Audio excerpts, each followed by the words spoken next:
Bismillahirrahmanirrahim. Assalamualaikum warahmatullahi wabarakatuh. Perkenalkan, nama saya Nesti Agustina dengan NIM 22223112, kelas Ilmu Komputer B, Prodi Ilmu Komputer. Saya akan mempresentasikan materi 1 sampai ke 7 mata kuliah Logika Informatika. Langsung saja, materi pertama, kontrak perkuliahan.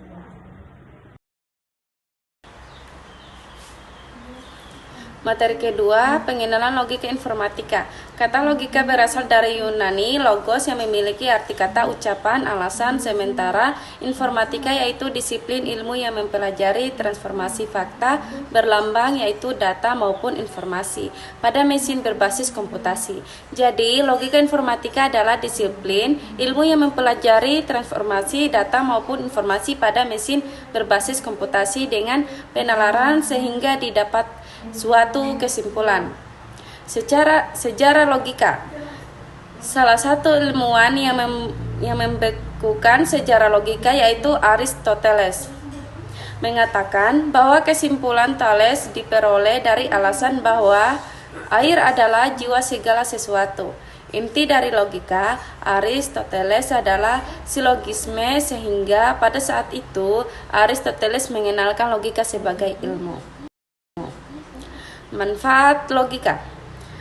Salah satu manfaat logika yaitu membantu setiap orang untuk berpikir secara rasional, kritis, lurus, tetap tertib, metodis, dan koheren.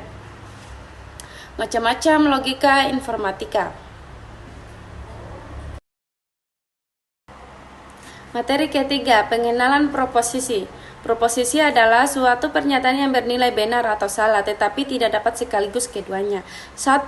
Proposisi analitik adalah predikatnya sudah mempunyai pengertian yang sudah tergantung pada subjeknya. Kedua, proposisi sintetik adalah proposisi yang predikatnya mempunyai pengertian yang bukan menjadi keharusan bagi subjeknya.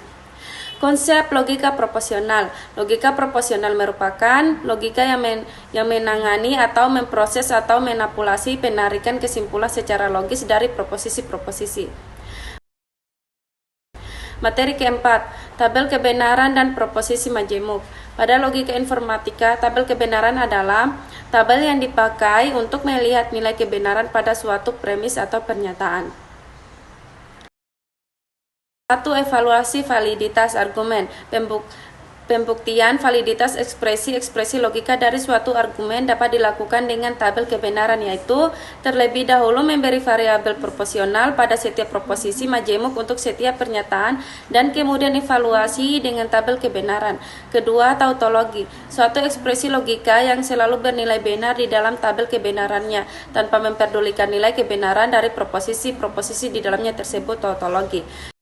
Ketiga, kontradiksi, yaitu jika pada semua pasangan nilai dari tabel kebenaran menghasilkan nilai F atau suatu ekspresi logika yang selalu bernilai salah di dalam tabel kebenarannya tanpa memperdulikan nilai kebenaran dari proposisi-proposisi yang berada di dalamnya.